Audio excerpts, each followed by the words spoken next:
Assalamualaikum warahmatullahi wabarakatuh. Alhamdulillah. Sebenarnya saya masih pengen ngaji tadi. Kalau semakin banyak yang sambutan, nah saya punya kesempatan ngaji. Saya ini ngaji terus, tidak pernah punya kesempatan ngaji. Nah tadi itu penjenengan, saya punya kesempatan ngaji, jadi ingat Allah wujud kita mbako mukhalafatul lil khawadisi qiyamu binafsi wahdaniyah qudrati rota ilmu. Itu nek ndak NU ndak bisa. Itu ndak NU ndak bisa. Dan itu mesti NU kampung. Yang di kota nggak bisa. Makanya kalau tadi ngikut semua desa kabeh. Ya desa semua. Bismillahirrahmanirrahim. Bismillah, alhamdulillah, wassalatu wassalamu ala rasulillah Sayyidina Muhammad ibn Abdillah wa ala alihi wa ashabihi wa azwajihi wa dzurriyyatihi wa ahli baitihi wa man tabi'ahum bi ihsan ila yaumil qiyamah. Jadi NU itu tidak mudah. Jadi NU itu jadi Islam yang paling berat. Kenapa? Karena i'tiqad menjadi muridnya ulama itu tidak mudah. Apalagi sampai bikin gerakan yang namanya Nahdlatul Ulama. Itu adalah sesuatu yang sangat berat. Kenapa? Karena meyakini menjadi ulama sekaligus muridnya ulama itu artinya apa? Meyakini sebagai pewaris yang merupakan ujung tombak Islam yang semakin jauh dari Rasulullah. Jadi ulama itu sebuah predikat yang diberikan oleh Rasulullah kepada siapapun yang menjadi ujung tombak yang membawa Islam yang semakin jauh dari Rasulullah, jauh waktu dan jauh tempat. Nah, orang yang semakin jauh waktu dan jauh tempat dari Rasulullah itu ibarat sungai. Ini sudah sampai di muara. Sahabat itu adalah pengikut Rasulullah yang di hulu, jernih. Sumber yang sangat jernih, seger. Dan itu Rasulullah sendiri yang menyampaikan bahwa generasi terbaik itu generasi sahabat.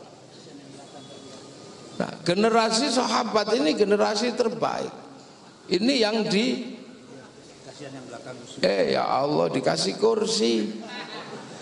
Yang dikasih kursi hari ini cuman kiai. Karena yang lain lagi rebutan kursi.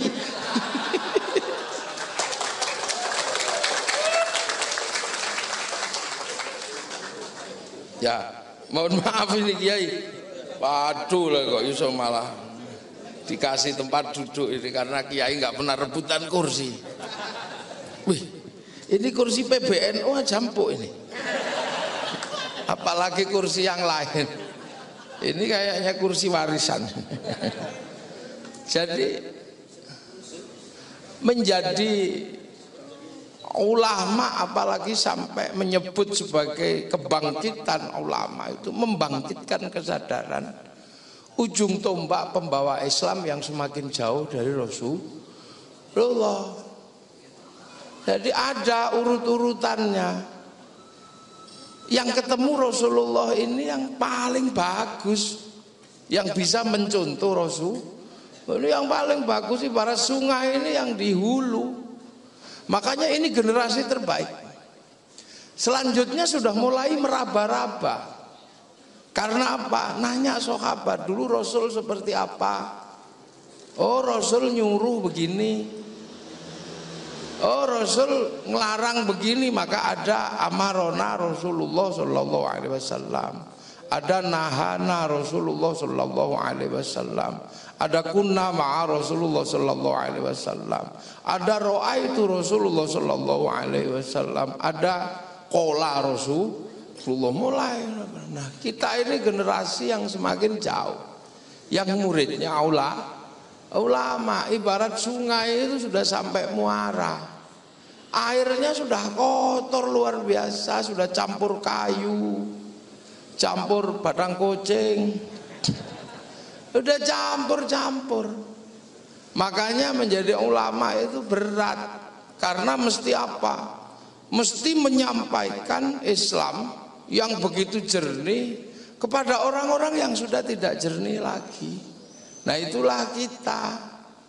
Makanya ulama-ulama ini tidak suka kalau kemudian ada upaya-upaya pembersihan yang tidak masuk akal, yang disebut pembersihan melalui pembersihan dari bid'ah, dari tahayul, khurafat. Ini tidak pas. Makanya Rasulullah cuma menyampaikan mayuridillahu bihi khairan yufaqihu fiddin. Siapa yang dikehendaki menjadi baik oleh Allah akan dikasih ngerti dalam urusan agama. Lah khairan di situ itu nakirah. Khairan dimanapun, kalau nakirah maknanya khairan kamilan, kebaikan yang sempurna. Lah kebaikan yang sempurna itu kalau dipakai manusia itu nggak bisa sempurna, karena manusia itu makhluk yang tidak sempurna. Makanya kebaikan yang sempurna kalau diberikan manusia itu nggak bisa berdiri sendiri. Makanya kebaikan manusia itu nggak bisa berdiri sendiri. Sering saya contohkan sekarang, misalnya yang paling baik siapa malam hari ini? Ya saya. Loh yang paling baik siapa? Ya saya. Dikasih mic, dikasih kursi, disyuting sendirian. Loh ya Imanan ini pemilik gedung ini aja disuruh berdiri kok, kayak kondektur. Saya tiba-tiba baru datang kayak sopir duduk ini loh. Jadi saya ini kadang kayak Kiai Said duduk di kursi gini. Loh ya kan duduk loh, karena yang paling baik. Nggak usah protes sampean. Saya ini yang paling baik. Udah lah, jadi kalau baik malam hari ini siapa? Saya diundang dari Jogja, naikkan pesawat. Itu LDNU juga nggak main-main, kasih tempat duduk bisnis. Jadi sendirian saya gini tadi. Wah enak bisnis itu ternyata. Sampai di sini sambut-sambut salaman itu. Sampai saya banser itu ngurus salaman. Loh karena apa? Baik, paling baik malam hari ini saya. Ya Imanan ini sepuh, nyebutnya Al Mukarrom ke saya. Lah ini itu baik.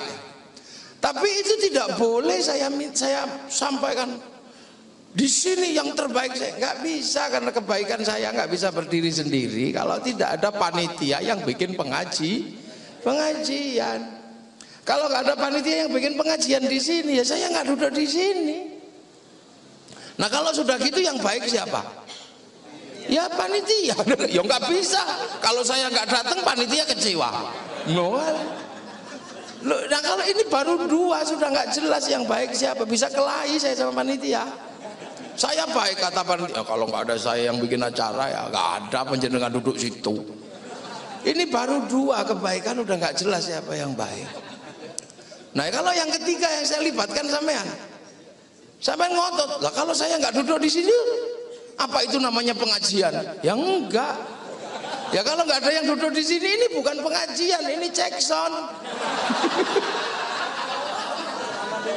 Ini cek sound.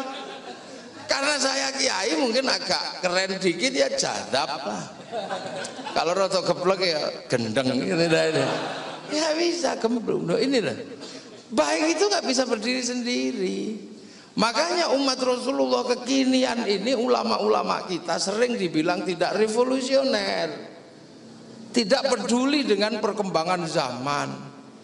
Yang lain sudah Allahu Akbar, PBNU masih Allah Akbar. Yang lain sudah bawa bendera tauhid la ilaha illallah. Kiai kalau bendera tauhid malah untuk nutup mayat. Keranda mayat itu tulisannya la ilaha illallah. Ini gimana? Lah ini makanya PBNU ini sering dibully sekarang. Nahdlatul Ulama ini sering diolok-olok. Kenapa? Karena dianggap tidak up to date.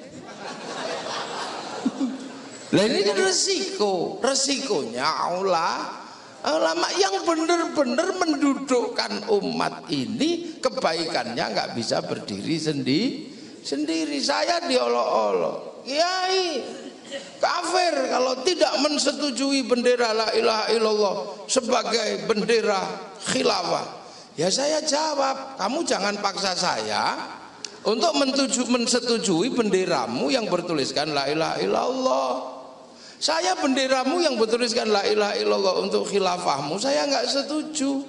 Tapi kalau kemudian kamu mengatakan aku tidak suka la ilaha illallah, ya nanti dulu.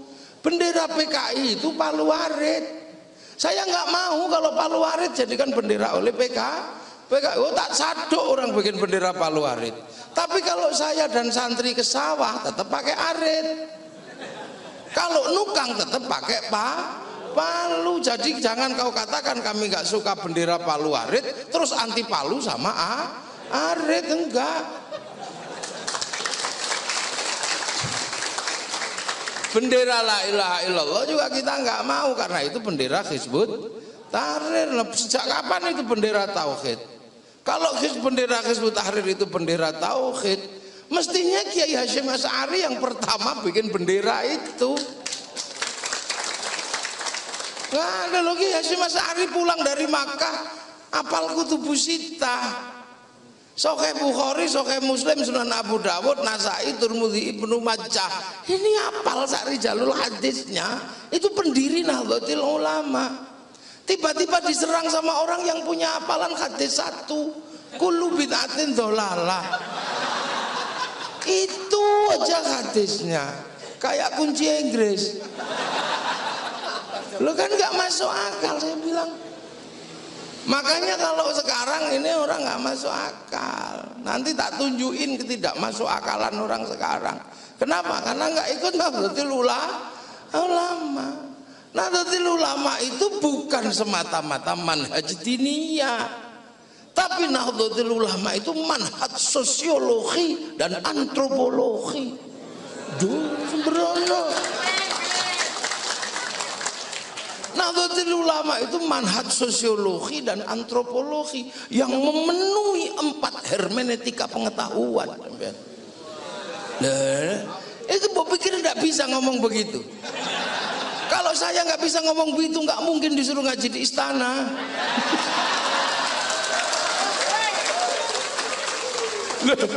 Nahdlatul Ulama ini bukan semata-mata persoalan diniyah yang sampean sebut itu. Ini memenuhi etika pengetahuan dari sosiologi, antropologi, dan memenuhi hermeneutika epistemologi. Nah bisa sampean. Loh, sekarang gini. Sekarang ini kan sudah keyakinan sampean jadi NU, jadi Muhammadiyah, jadi LDII, jadi apa Persis. Itu kan sudah akidah. Akidah itu keyakinan, dalam bahasa pengetahuan namanya ideologi. Ideologi itu hermeneutika keempat. Hermeneutika keempat itu ideologi. Hermeneutika ketiga itu apa? Historiografi. Hermeneutika kedua itu narasi. Hermeneutika satu itu real life, kenyataan hidup. Nah Rasulullah ketika hidup itu real life. Yang tahu siapa? Ya sahabat yang hidup bersama Rasulullah. Setelah Rasulullah dan meninggal, sahabat meninggal, yang lain apa? Taunya dari mana? Dari cerita. Nah cerita itu narasi kalau seneng dinarasikan baik, kalau nggak seneng dinarasikan jelek. Nah kalau sudah jadi cerita, baru mengalami hermeneutika ketiga. Namanya apa? Historiografi, penulisan dengan fakta. Lah sampean mau percaya dari tulisan fakta siapa? Nah itu namanya ideologi lah. NU itu memenuhi kriteria itu. Makanya ber-NU ini selamat secara dunia, secara dunia akan selamat karena tidak mengalami patahan pengetahuan, sampean tidak mengalami missing link, tidak ada mata rantai yang hilang.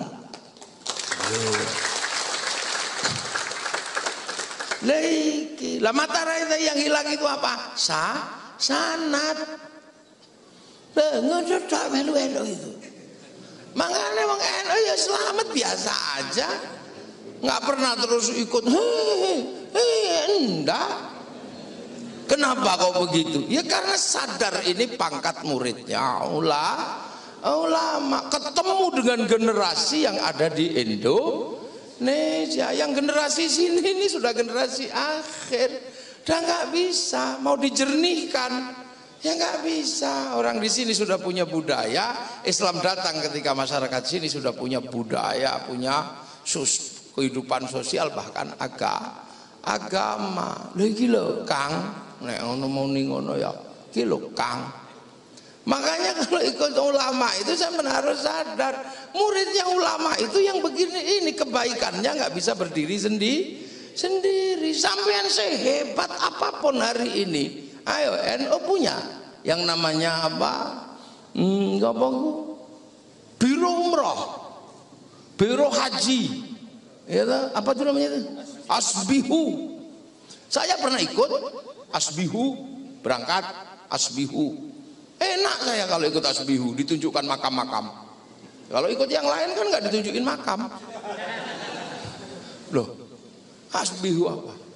Sekarang kalau berbicara asbihu, seindah itu Islam melakukan ibadah haji, tapi umat Indonesia pergi haji nggak bisa bersih semua oleh umat Islam. Kalau pergi haji orang sini pasti naik pesawat. Yang nyiapin pesawatnya siapa? Yahudi. Yang bisa bikin pesawat itu Yahudi dulunya. Pak Habibie suruh bikin pesawat yang nggak jadi. Wong namanya tetuko, sing teko ra tuku-tuku, sing tuku ra teko. Nggak bisa. Lah, bikin masjid Istiqlal, arsiteknya Muslim, bukan Nasrani.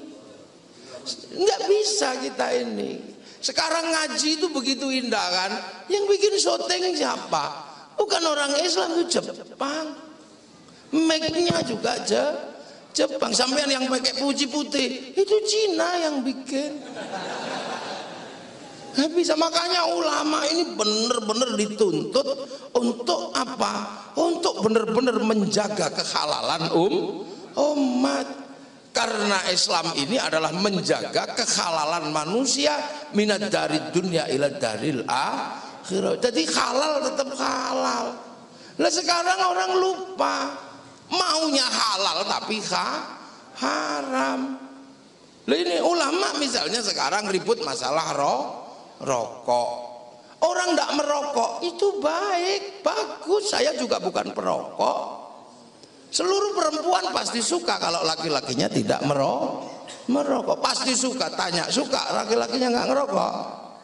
Lo suka? Nggak ada suka laki-laki ngerokok. Suka perempuan. Bau ya apa? Nah di saat laki-laki ini rokok, NU ini yang paling dianggap tidak masuk akal. Sudah jelas rokok itu bermasalah. Tekstual kedokteran mengatakan sumber penyakit itu.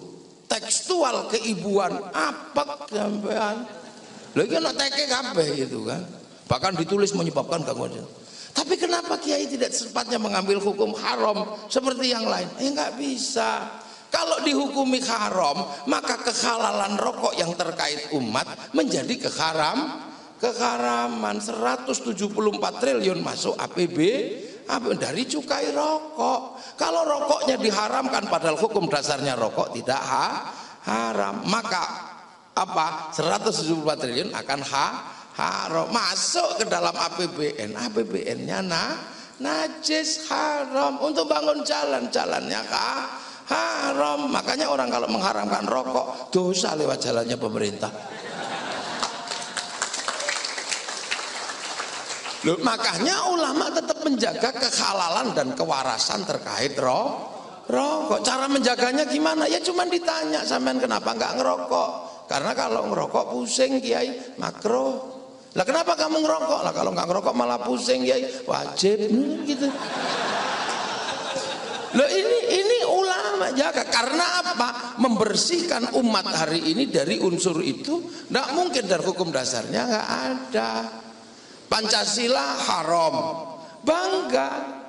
Tapi Pancasila haram ini adalah sebuah upaya penghalalan umat dari unsur khurafat dan bid'ah. Maunya begitu. Tapi begitu dijatuhkan hukum haram berpancasila, orang masih hidup di Indonesia. Seluruh pembelian di Indonesia menggunakan uang rupiah. Seluruh uang rupiah ada stempelnya Pancasila. Maka yang menggunakan Pancasila dalam menggunakan uang yang ada stempelnya Pancasila, ketika dia mengharamkan Pancasila, dia haram. Gila Kiai. Makanya sampai jangan heran, Kiai ini tenang ketika mengambil sikap. Hanya masalah waktu, mereka juga akan sadar. Tapi ini kan lagi semangat-semangatnya. Tidak apa-apa lah, karena baru semangat. Jadi itu, ini memang baru semangat, tidak apa-apa. Loh, makanya menjadi ulama itu tidak mudah, karena berada di dalam ruang akhir zaman. Seluruh produk Yahudi haram, hati-hati. Bank itu produk Yahudi. Seluruh Nasrani haram. Loh, sampean punya istri kalau nggak bersentuhan dengan orang Nasrani, jelek istrinya sampean. Karena yang bisa bikin bedak dengan baik itu orang Prancis, Nasrani.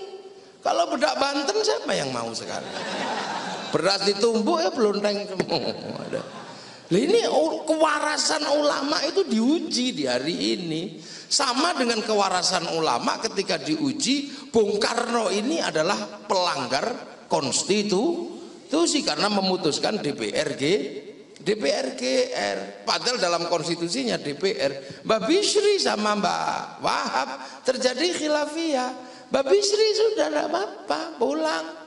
Tapi Mbak Wahab Hasbullah menerima DPR karena kalau Bung Karno dibugotkan, maka kemudian Bung Karno ini seluruh keputusannya menjadi haram di Indonesia. Yang paling berat kalau ngangkat menteri agama, menteri agamanya ngangkat naib menikahkan orang lah. Kalau Bung Karno-nya haram secara konstitusional, menteri agamanya inskonstitusional, yang sampai di bawah yang namanya qadhi haram mengawinkan orang.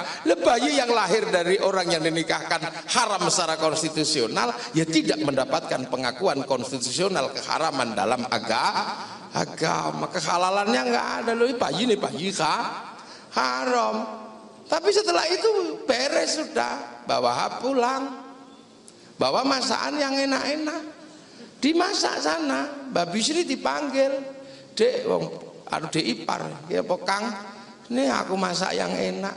Enak dimakan semua sama Mbak Bisri. Ya Kang, aku wis suwe ramangan masak kayak gini, masak enggak lama, aku udah kangen aku masakan begini. Terima kasih, saya sudah diinget-inget dibikin masakan yang enak.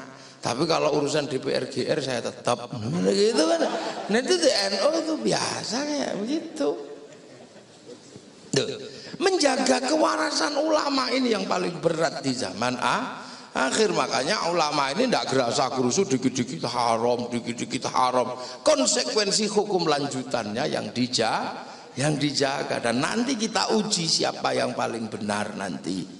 Ayo, bendera tauhid belum lagi lama ributnya, sudah diuji kebenarannya. Ternyata bendera itu ditangkap oleh pemerintah Saudi Arabia. Loh, nggak pakai ribut kalau ulama, tenang aja.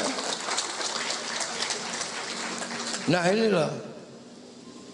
Lah ini itu yang lebih berat lagi NU itu hari ini apa? NU itu secara tegas mengatakan penerus Wali Songo. Lu penerus Wali Songo itu dipikir teruskan ngopeni kuburan gitu. Jadi dibayangkan nek penerus Wali Songo itu kegiatannya ziarah kubur. Itu kan peninggalan yang ada. Peninggalan yang berwujud kuburan. Loh, Wali Songo itu apa? Wali Songo itu agen of social change. Agen perubahan di Indonesia yang mampu membawa minat zulumat ilan itu Wali Songo. Wali Songo itu kreatornya Indonesia. Bagaimana puluhan bangsa bisa bersatu dalam satu negara, itu kreatornya adalah Wali Songo. Makanya menjadi aneh kalau kemudian orang yang tidak punya prinsip keulamaan mengatakan Wali Songo tidak ada. Karena apa? Dia kehilangan sebuah subsistem. Makanya kan dia terus bilang Wali Songo tidak ada. Ya cuman anehnya yang bilang Wali Songo semuanya nggak ada itu jenggotnya panjang itu aja. Ada Badrus Salam, ada Zainal Abidin, panjang. Akhirnya Kiai Said kan jengkel, dasar orang kalau memang jenggotnya panjang itu goblok. Kan itu awalnya mereka bales Kiai Said yang goblok. Penerus Wali Songo kok mengatakan orang berjenggot itu goblok, sedangkan semua Wali Songo itu berjenggot. Lah katamu kemarin nggak ada, kok sekarang Wali Songonya berjenggot? itu asalnya. Ya cuman kan banyak gorengan. Wali Songo ini kreator yang mengatur bagaimana ini menjadi satu entitas politik dan kebudayaan. Itu yang ngerjain Wali Songo. Bagaimana wilayah bagaimana kawasan yang sebelumnya raja, hamba, kawulo, gusti, patik, raja. Ini kan nggak bisa sembarangan, sampean. Berkasta-kasta, bersuku-suku, berbangsa-bangsa, kok bisa jadi satu? Ini kan keajaiban dunia. Waktu itu seorang peneliti civil society, loh aku ya tak ngomong nih wis ngene. Peneliti civil society yang namanya Ernest Geller, dia kaget. Indonesia ini keajaiban. Kenapa? Arab itu puluhan bangsa, satu bangsa dipikul puluhan negara.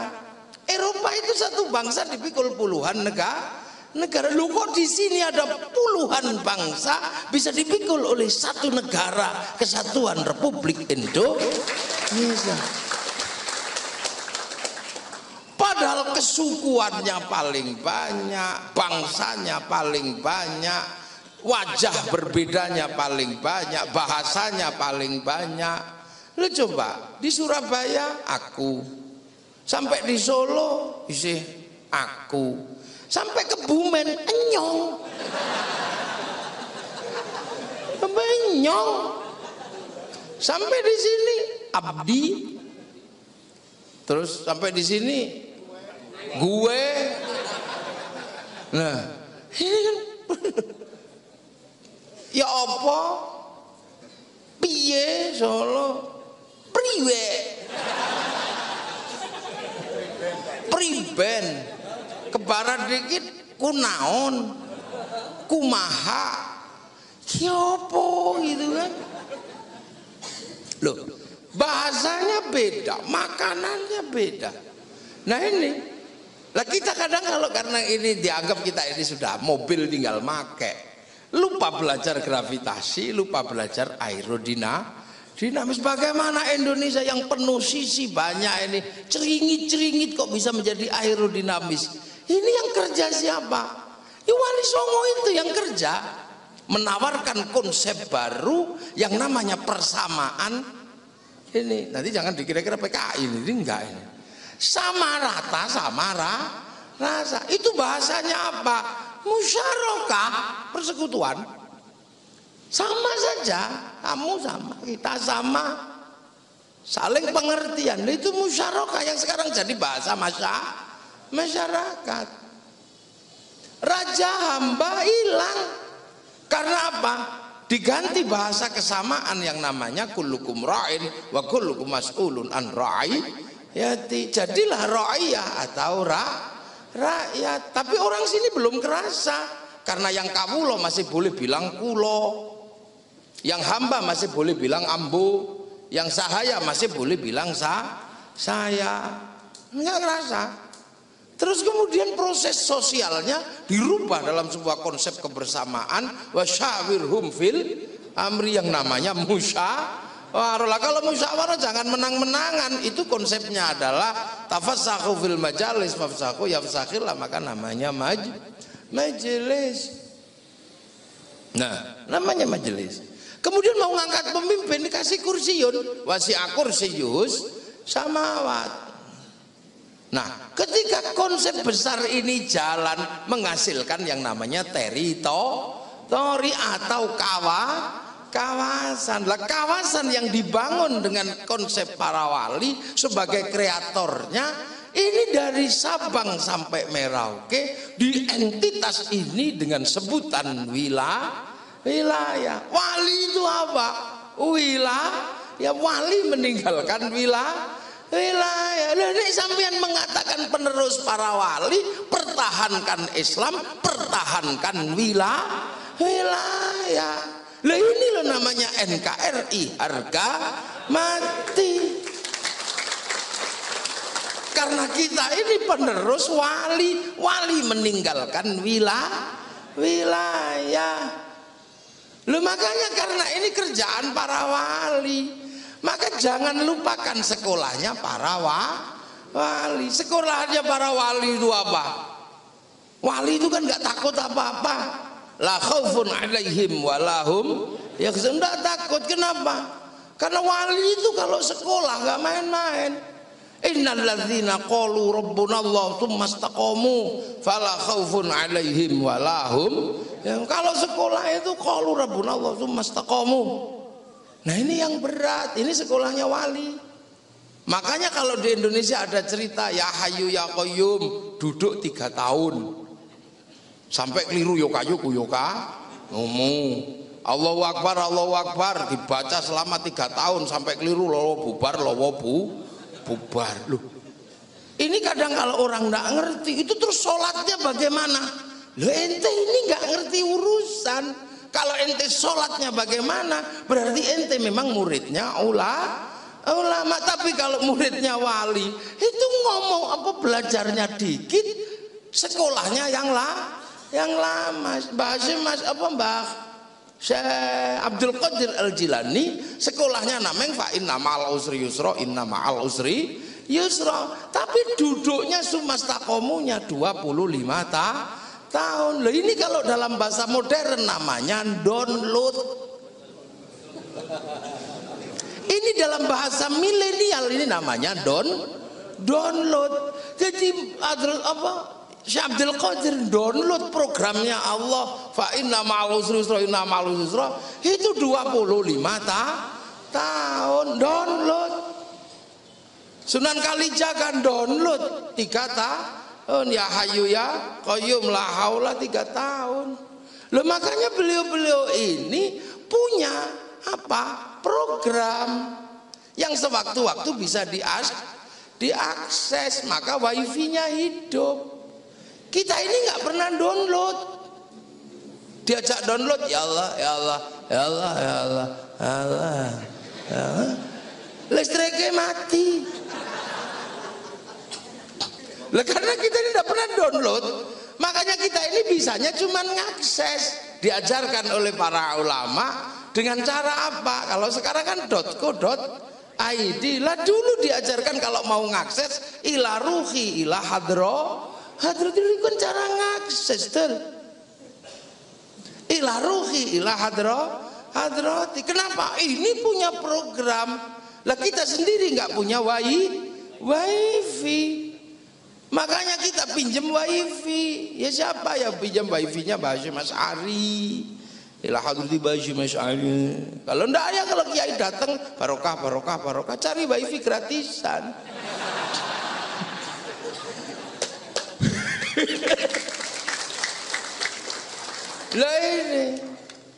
Lah istighosah ini adalah kurikulum dasarnya para ahli sekolah para wali itu makanya.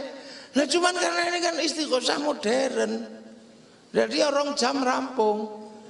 Allah ada HP-nan ya Allah.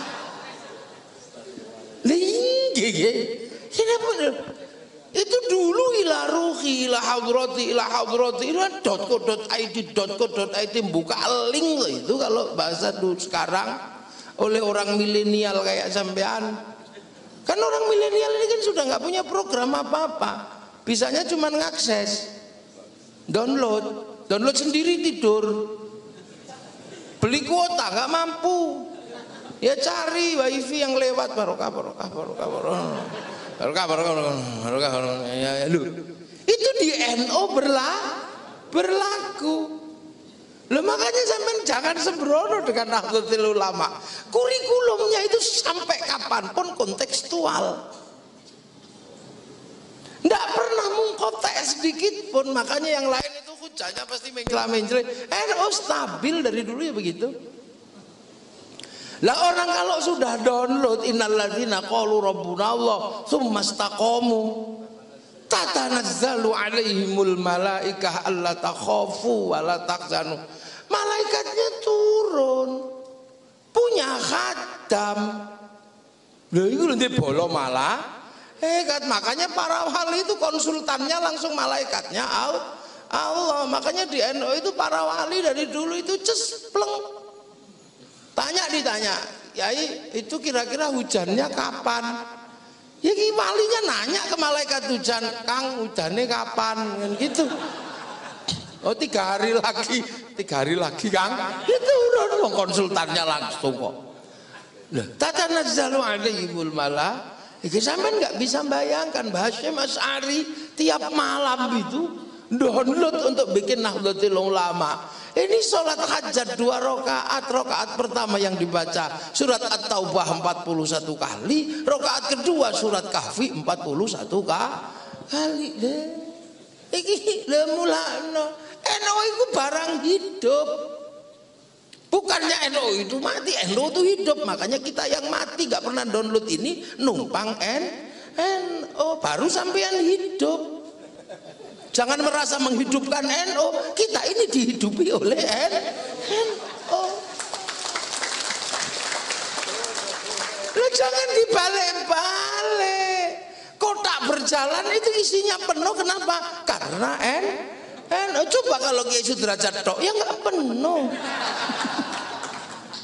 Lu NU itu sudah dihidupkan, malam-malam dihidupkan. Wa minal laili fatahajjat, dihidupkan oleh para wali dulu.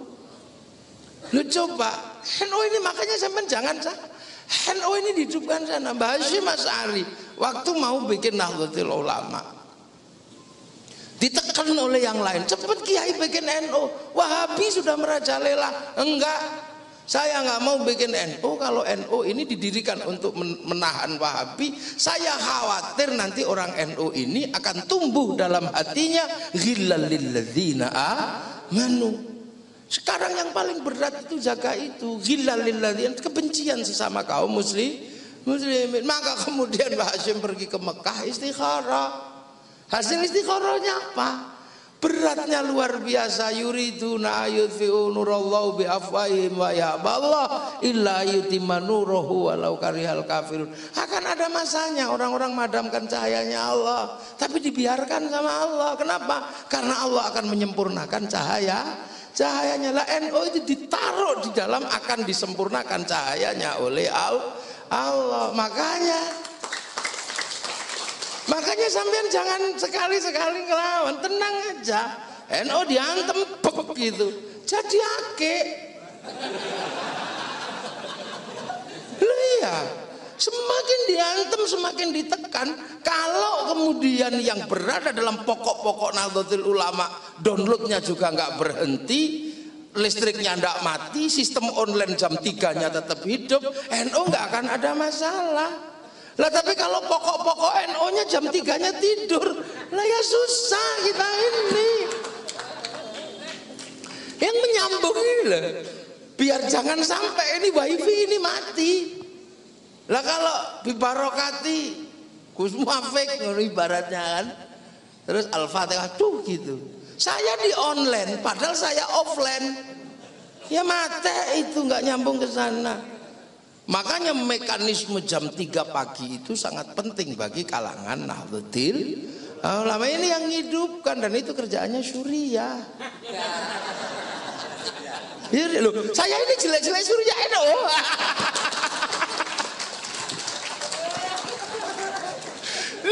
Ini loh. Jadi ini penerusnya para wali, makanya ini kurikulum ini batinnya NU ini, batin para wali. Wali itu hanya sistem online sana.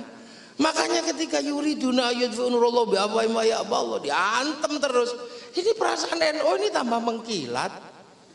Kalau apa? Kalau kita sandarkan kembali kepada nilai-nilai yang diajarkan para wali. Nah coba sekarang sholawat diolok-olok tambah rame, bahkan tambah ditemu nih cara wong Jawa, tambah pakai gendera gitu. Tahlilan diolok-olok tambah rame. Nah bahkan sekarang hampir semuanya ikut kurikulum Nahdlatul Ulama. Dulu galaknya luar biasa. Coba sampean galaknya itu, Sayyidina haram. Kenapa kok haram? Lukul innama ana basyarum mithlukum yuha ilayya. Ya NU tetap aja Sayyidina, yang sana Muhammad. Tapi karena lama-lama di Indonesia ini daerahnya para wali. Wali dulu mengajarkan jangan sombong sama Nabi Muhammad, karena Al-Qur'an menyatakan la taj'alu du'a ar-rasuli bainakum ka du'a ibadikum ba'dha. Lah akhirnya sekarang juga ikut-ikutan, ya cuman belum Sayyidina, tapi masih baginda Nabi besar kan gitu.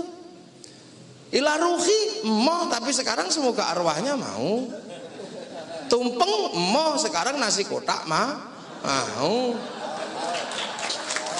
Iya, haul nggak mau, birrul walidain mau, suwuk nggak mau, ruqyah mau, alat musik nggak mau, mulut mau, tum. Makanya kalau dalam konteks ini saya selalu dibilangin, mari kita kembali pada Quran dan hadis. Saya cuma jawab, ya kamulah yang harus kembali. Wong aku belum pernah kemana-mana kok kamu ajak kembali.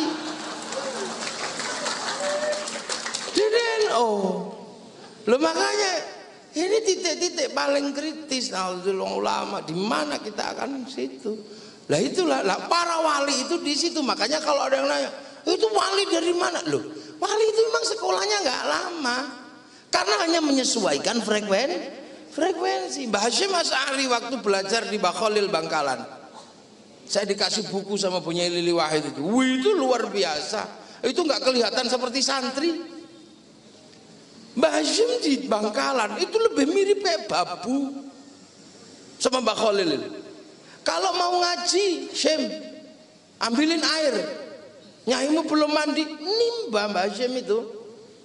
Begitu selesai nimba, mau ikut ngaji, Mbah Khalil, wallahu a'lam bis shawab. Coba, mau dikerja itu. Mbah Hasyim ikut ngaji. Syim-syimnya ibu mau masak, gak ada kayu, ambil kayu. Selesai ambil kayu, mau ikut ngaji, wallahu a'lam bis shawab. Loh, yang paling serem itu Bunyai Lili Wahid ada di situ itu. Mbah Yai Hasyim dibilang sama Mbah Khalil, kamu kalau punya anak laki-laki 3 hari sudah harus sampai di Bangkalan. Maka Mbah Hasyim ini bawa putranya namanya Yai Wahid, abahnya Bunyai Lili. Usia 3 hari dalam wujud yang masih merah dibawa ke Bangkalan. Hujan deras gak boleh masuk rumah. 3 hari itu gak boleh masuk rumah dalam kondisi hujan deras. Itu kalau santri sekarang kira-kira komentarnya apa? Wah, kiai gendeng ini gitu. Lu tapi Mbah Hasyim Mbah Khalil sedang mencoba menyamakan frekuensinya Mbah Khalil sama Mbah Basim, agar hati ini frekuensinya sama, karena semua disimpan di dalam hati. Qalbun. Begitu frekuensi batin sama Mbah Khalil ini sudah tidak ada suudzon dalam frekuensi yang sama, apa yang terjadi? Ibarat flash disk sama hard disk, programnya sudah sama, ilmunya share it.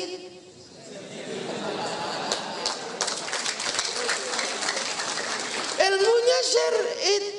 Makanya sampean kalau lihat pelajaran wali itu aneh-aneh. Sunan Kalijaga ini rajanya berandal, Loko Joyo, Loko itu kondang, Joyo sekti. Diterima jadi muridnya muridnya Mbah Sunan Bonang. Orang hebat begitu bukan disuruh membantai preman, tapi disuruh nungguin tongkat. Yang tongkat itu nggak ada yang nungguin juga nggak ada yang nyuri.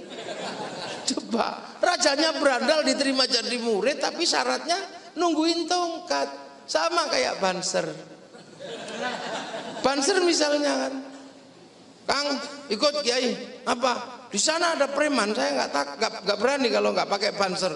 Wah itu kalau ngawal Kiai pulangnya cerita, Kiai tadi kalau nggak sama saya, wah itu pasti galak. Tapi ketika kemudian Kiainya cuma bilang, Kang ikut Kang, kenapa? Anu nanti itu ya kalau saya naik mimbar, sendal saya kan ngadep sini. Nah tugasmu balik aja jadi biar saya turun. Itu paling juga nggak cerita, karena kalau diceritakan kok hidupmu kayak nggak berguna tuh Kang gitu. Lah itu.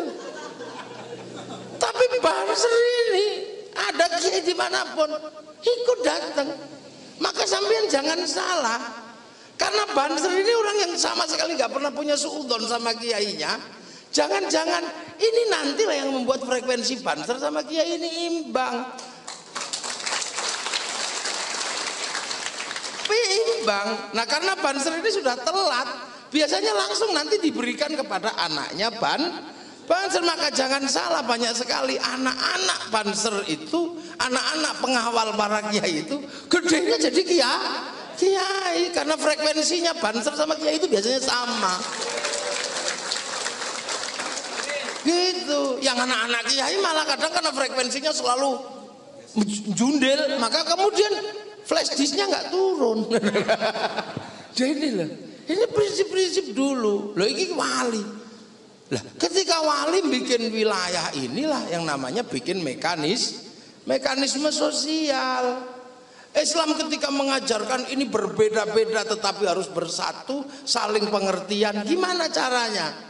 Maka misalnya hanya untuk sekedar makan, untuk walayahudhu ala to'amil miskin, para wali bikin mekanisme sosial yang namanya makan bareng bareng, tumpengnya satu, ingkungnya satu. Lakum dinukum waliyadin, itu ada di sini perbedaan agama. Maka para kiai, para wali dulu bikin mekanisme bagaimana antar agama saling bersatu. Ini Jakarta dibikin oleh wali namanya Pangeran Jayakarta. Wali yang bikin, makamnya masih ada. Ini keturunan wali dari mana? Dari Cirebon, dari keturunan Syarif Hidayat tuh. Maka dibangun mekanisme bagaimana menjadi hidup bersama, yang Cina, yang apa, kemudian ada yang jadi Betawi, ada yang jadi apa. Maka sekarang ini negeri ini sangat butuh pengawalan santri harus mengawal. Kenapa? Karena banyak sekali hari ini orang yang hidup di atas wilayah tapi tidak mengikuti mekanisme yang dibikin oleh para wali. Itu nunggu konsletnya aja.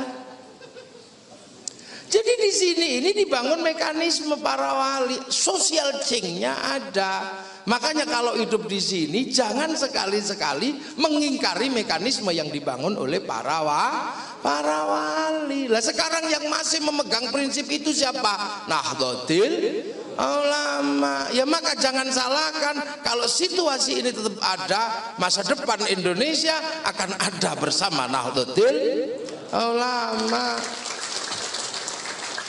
Lah buktinya di mana? Di Indonesia ini hari ini jadi bukti. Orang-orang yang hidup di sini tapi tidak mengikuti mekanisme para wali dibendung sama NU, makanya Indonesia masih tenang.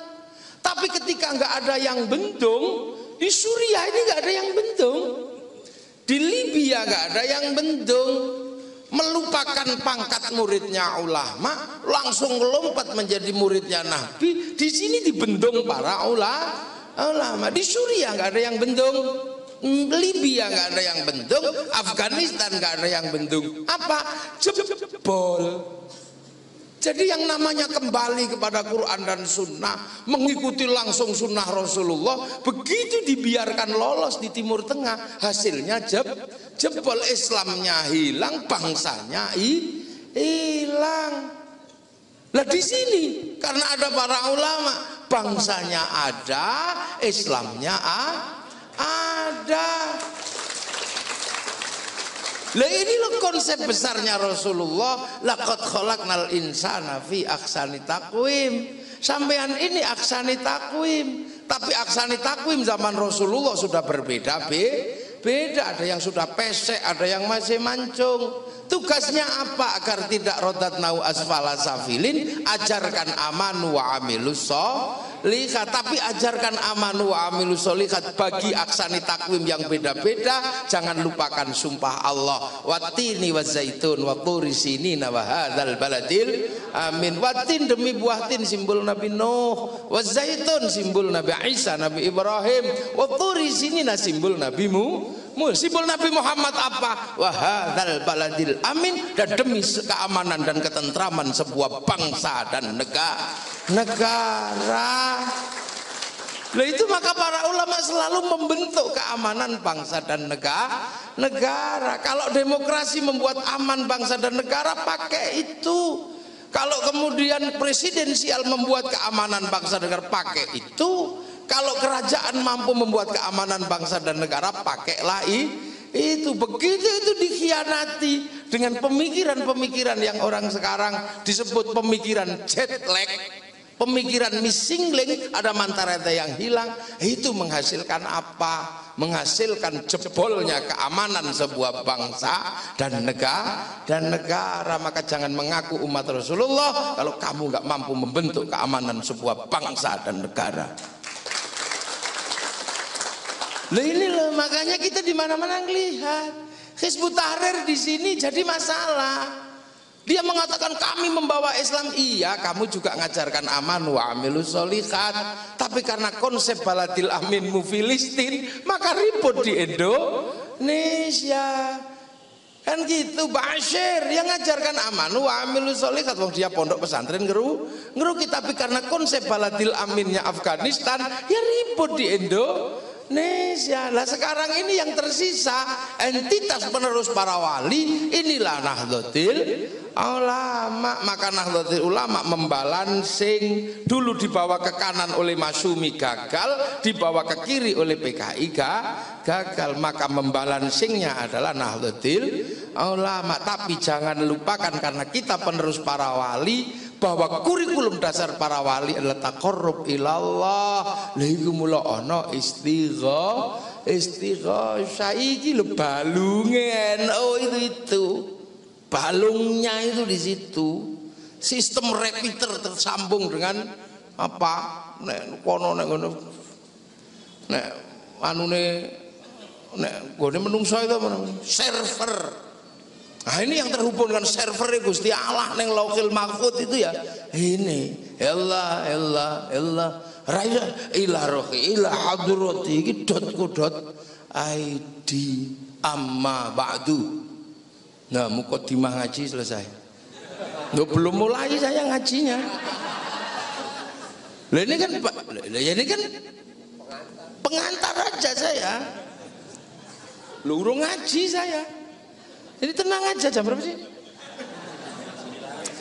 Nah itu jadi makanya kalau NU kemudian mengambil sikap kalau sudah terkait bangsa dan negara, ini dianggap memang cuma kamu yang punya bangsa dan negara. Enggak usah.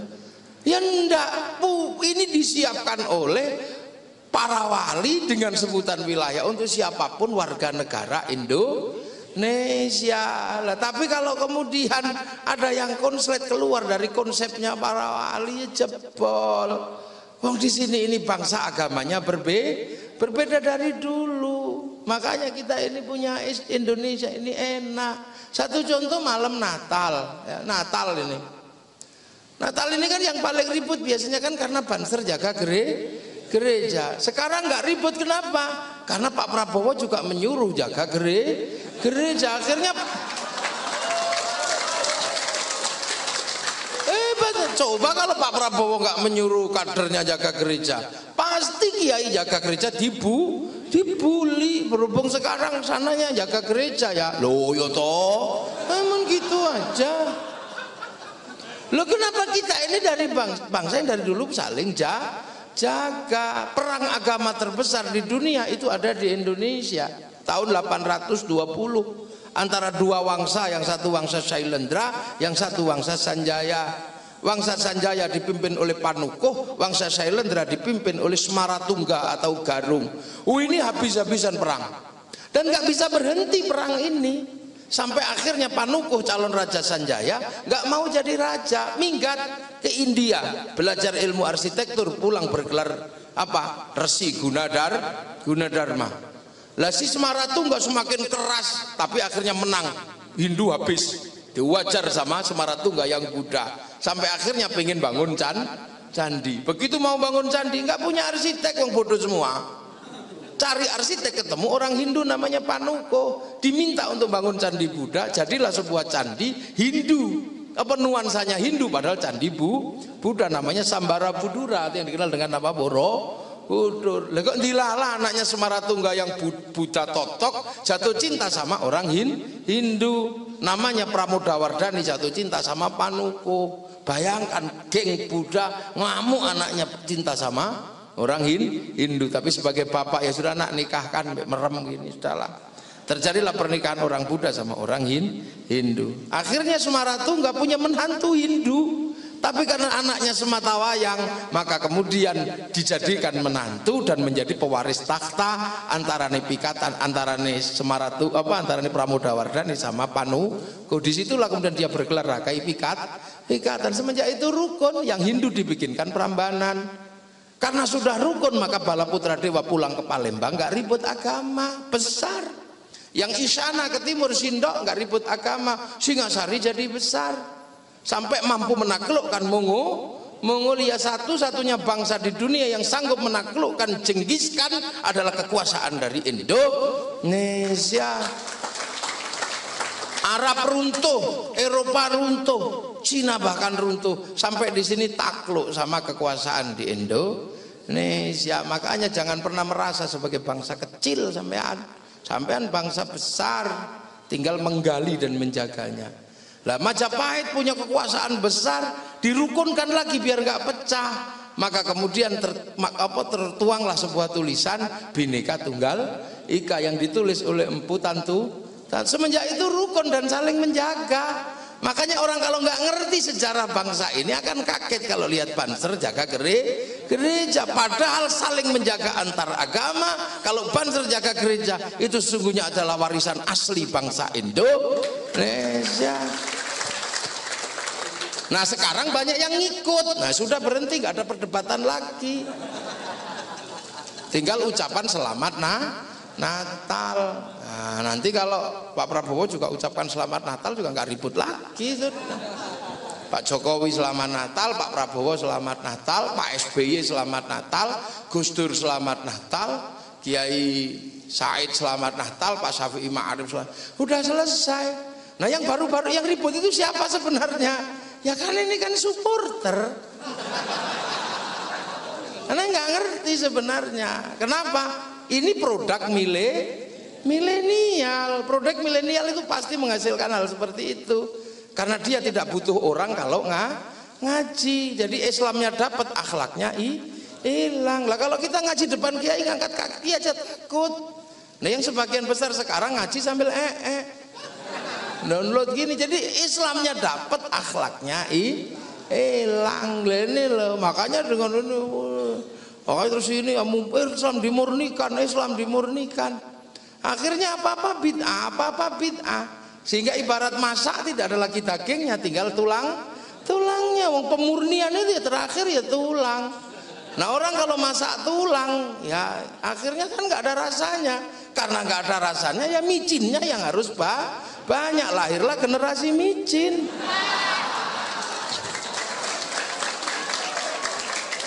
Lu kan itu, jadi yang sampean sebut kenapa muncul generasi micin itu karena sudah nggak punya bumbu yang lain. Kalau NU nggak akan pernah buat micin, wong bumbunya masih banyak. Mari kita berkumpul, tahlilan masih ada, yasinan masih ada, orang ngumpul lahiran ada, apa aja masih lengkap. Manakiban malunya lengkap lah kalau NU itu. Jadi kalau ada gerakan politik butuh orang, NU yang paling siap. Iya. Tinggal harus percaya sama nahkodanya ini. Makanya biar nggak percaya sama nahkodanya, sampean dibikin sok-sokan. NU tidak berpolitik, NU kembali ke khitoh. Itu kan micin semua. Lu Kiai Ma'ruf itu Rois Amu di gedung ini diputuskan. Kok tiba-tiba rembes-rembes gini mengatakan, oh itu kan keputusan politik, kita kan tidak politik. Loh ya jangan ngono Kang ya jangan gitu. Loh inilah kita kadang orang masak udah nggak punya apa-apa bid'ah. Makanya kalau masak tinggal tulangnya. Karena masak tinggal tulangnya ya micinnya dikendeli. Maka lahir generasi micin itu karena itu sebenarnya. Nah NU ya ndaklah biasa aja. Mau minta apa sih di NU? Sampai mau nyari apa? Truk sebesar ini penumpangnya macam-macam. Ada Bandar Dadu yang numpak. Iya itu muridnya ulama lah inilah. Lah iki ya. Makanya nah, karena ini penerus para wali, balungane wali, innalladzina qalu rabbuna Allah tsumastaqamu, jangan dihilangkan. Nah, ini tugasnya para syuriah. Yang naik sopir tanfidiyah kan kiri kanan biasalah namanya sopir. Cuma NU kalau nyopir ya jangan gerasa gerusu, wong penumpangannya banyak. Nanti banyak yang mabuk. Kalau diselip nggak usah kaget. Wong yang suka nyelip itu kan penumpangnya sedikit. Makanya jalannya cepet weng gitu. Saya nggak pernah kaget kok. Loh, kita kan penumpangnya macam-macam gini. Kalau yang sana kan penumpangnya mungkin. Iya kan, yang naik jenggot entok gitu. Kalau nggak jenggot suruh turun, gitu. Nggak cingkrang tok, kalau nggak cingkrang suruh turun.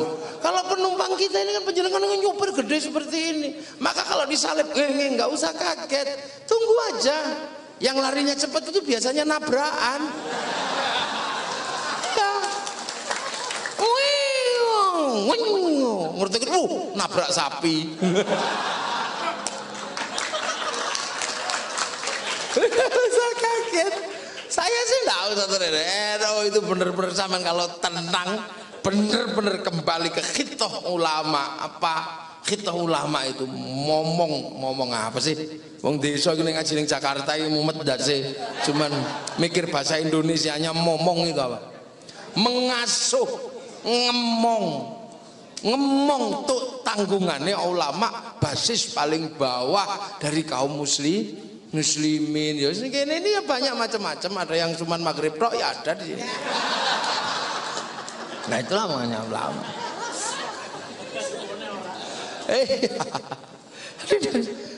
Nah kalau kesadaran ini ada terus dipelihara, insya Allah bangsa ini akan terjaga. Dari itu loh. Jadi kalau sampai yakin ini apa tinggalan Indonesia ini kenapa? Karena nggak main-main kan.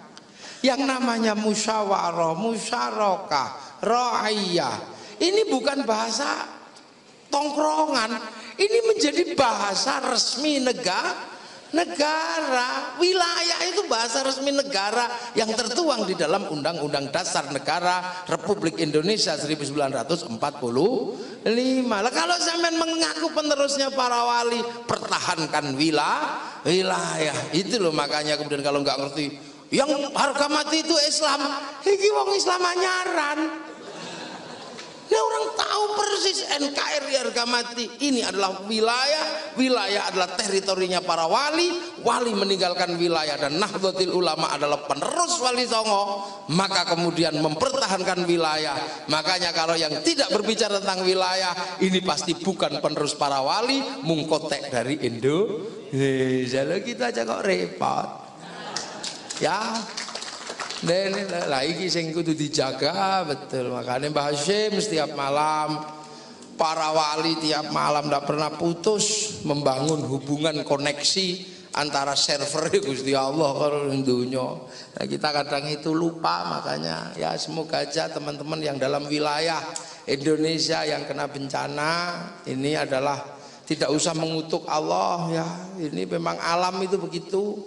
Kalau di tepi laut ya lautnya utah ya kena, kalau di dekat jurang jurangnya longsor ya kena, kalau di dekat sungai sungainya banjir ya kan kena. Makanya hiduplah di real estate. Iya, hidup di real estate, dan itu bukan Nahdlatul NU, itu desa-desa. Karena kesalahan kita apa? Lo NU itu kalau di desa karena kita ini orang yang punya kesalahan tapi membanggakan. Kenapa? Ngelawan Belanda, ngelawan politik tidak bisa, lawan secara budaya. Man tasyabbaha biqaumin fahuwa minhum. Belanda pakai sepatu, kita pakai sendal. Belanda pakai sendal, kita pakai sendal kayu. Belanda pakai sendal kayu, kita pakai sendal kayu, pentolnya satu. Loh, makanya Mbah Hashim sudah pernah mengatakan man tasyabbaha biqaumin fahuwa minhum. Makanya Tebu Ireng waktu disuruh bayar pajak dengan pakai gulden, nggak mau. Kalau mau bayar pakai sapi silakan, tapi kalau pakai gulden nggak mau, karena gulden duit Belanda, dan Mbah Hashim sudah menyatakan man tasyabbaha biqaumin fahuwa minhum. Wah, akhirnya digerebek Pondok Tebu Ireng. Tapi besoknya minta maaf Belanda kepada Tebu Ireng karena pabrik gula cukir niku cerobonge meluntir dadi angka 8. Nah, itu yang kerja gitu harus ada sekarang masih. Itu namanya Mbah Rosyidi sama Mbah Basaruddin dulu yang punya kerjaan gitu. Nah, sekarang nggak ada yang kerja gitu. Iyalah, makanya harus ada di NU yang masih ngurusi begitu.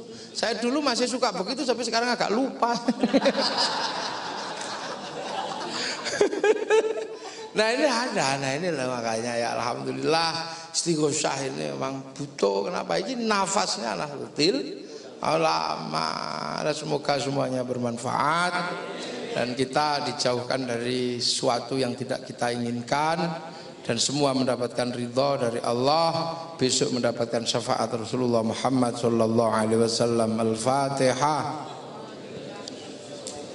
Siratal ladzina an'amta 'alaihim ghairil maghdubi 'alaihim waladdallin. Amin.